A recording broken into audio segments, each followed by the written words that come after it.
Buenos días, el tema que nos correspondió fue estudio de corte transversal. El equipo está conformado por Melanie Rico, Junior Roja y Eliana Noriega.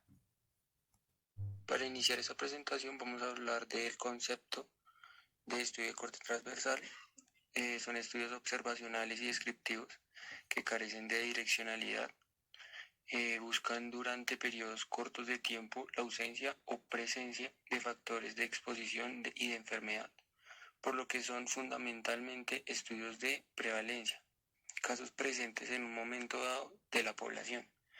Estos estudios son útiles para la planificación sanitaria, ya que informan de la distribución de enfermedades y de factores de riesgo, por lo que ayuda a formar hipótesis que luego deberán ser comprobadas por otros tipos de estudios. Luego de esto vamos a observar un diagrama donde se evidencia una ruta del estudio de corte transversal, donde se evidencia que no tiene una intervención dentro de su estudio y tampoco existen grupos de comparación.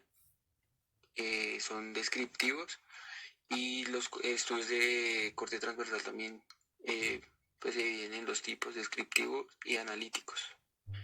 Como se mencionó anteriormente, el estudio de tipo corte transversal se divide en dos tipos, descriptivo y analítico. El descriptivo sirve para evaluar la frecuencia y la distribución de un tema de estudio de un determinado grupo demográfico. Ejemplo, se evalúa una muestra aleatoria de universidades de la ciudad, supongamos que para verificar la obesidad entre hombres y mujeres que hacen parte de este grupo poblacional.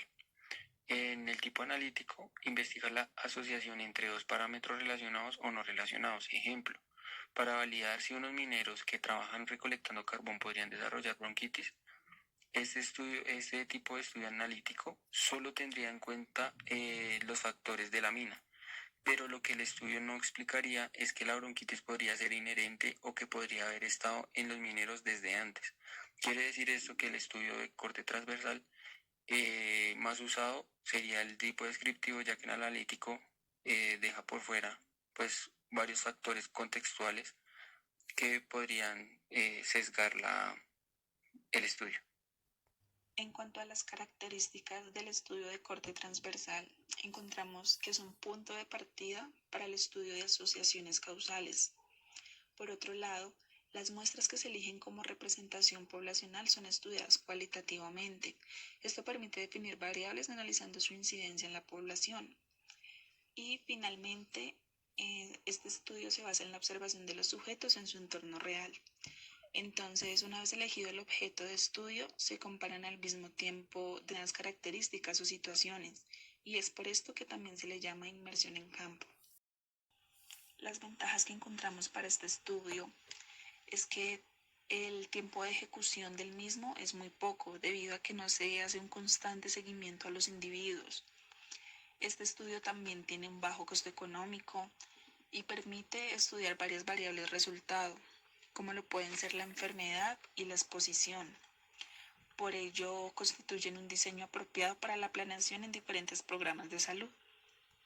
Encontramos como desventajas en este tipo de estudio que la información de la exposición es muy vulnerable a errores de medición, esto debido a que la información es recogida de manera retrospectiva. Por otro lado, hay una imposibilidad para hacer inferencias de causalidad, fundamentalmente por la ambigüedad temporal que surge en el momento en que se miden simultáneamente la exposición y la enfermedad. Aquí es importante hablar un poco sobre los sesgos más frecuentes en diseños transversales. Aquí hay uno que es muy relevante y es el sesgo de confusión, debido a que hay una mezcla de efectos de variables secundarias con la exposición de interés. También se presenta imposibilidad de asignar la exposición de manera aleatoria en los estudios observacionales. Cuando se va a diseñar un estudio transversal, inicialmente lo que se debe hacer es plantear una hipótesis. Ya cuando la hipótesis esté lista, se selecciona la metodología a utilizar. Posterior a esto se hace un reconocimiento de las características de la población y la respectiva recolección de datos. Ya cuando todo esto esté concreto, se diseña un protocolo de estudio, se evalúa la prevalencia de la enfermedad o la condición, se plantean objetivos, se plantean criterios de inclusión, variables a analizar y se selecciona el método de muestreo. Entonces, los métodos de muestreo para este tipo de estudio son el muestreo aleatorio simple. Aquí todos los elementos tienen la misma probabilidad de ser elegidos y se usa principalmente cuando la población objeto de estudio es una población cerrada, por ejemplo, escuelas u hospitales. Encontramos también el muestreo estratificado, que es un tipo de muestreo aleatorio donde no todo se deja al azar.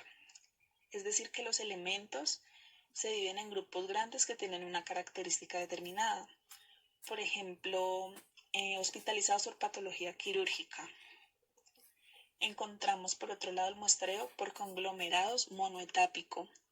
Este es ideal cuando la población no puede ser delimitada fácilmente o cuando es muy dispersa. Encontramos finalmente el muestreo por conglomerados estratificado y polietápico. Entonces aquí se realiza en las mismas circunstancias que las mencionadas anteriormente. Esto se hace especialmente cuando la población que se pretende muestrear es muy grande y muy heterogénea. Por ejemplo, comunidades dispersas o diferentes Después de que se haya seleccionado el método, se seleccionan los sujetos a evaluar. Un ejemplo de estudio de corte transversal es el que se realizó en este artículo titulado Estrés laboral y actividad física en empleados. Fue publicado en el 2014 en la ciudad de Medellín por la Universidad de Antioquia. Sus autores son Gustavo Ramos, Santiago Zapata y Javier Cardona. El objetivo del presente artículo era correlacionar la actividad física y el estrés laboral en trabajadores, es decir, los autores querían determinar si el nivel de actividad física de los trabajadores tiene alguna relación con el nivel de estrés laboral que manejaban. Para ello en el estudio se implementaban las variables actividad física y estrés laboral, las cuales fueron medidas mediante encuestas individuales y autodiligenciadas como el IPAC, que es el Cuestionario Internacional de Actividad Física, y el test de estrés laboral de Marshall-Bornau. Los criterios de inclusión fueron trabajadores universitarios de Medellín, y la muestra que se utilizó para este estudio fueron 120 empleados seleccionados aleatoriamente, dentro de los cuales se destacaban profesores, rectores, coordinadores y secretarios. Para el análisis de resultados se calcularon proporciones de Che cuadrado, intervalos para diferencias de medidas y el coeficiente correlacional de Spearman. Dentro de los resultados se encontró una correlación inversa para la actividad física y el agotamiento emocional y una correlación directa para despersonalización con agotamiento emocional y realización personal. Es decir, aquellas personas que te presentaban mayor agotamiento emocional eran las que en la variable de actividad física se encontraban en un nivel bajo o eran inactivas físicamente. Con estos resultados, los autores pudieron determinar y concluir que la actividad física presenta un factor protector sobre el estrés en los trabajadores.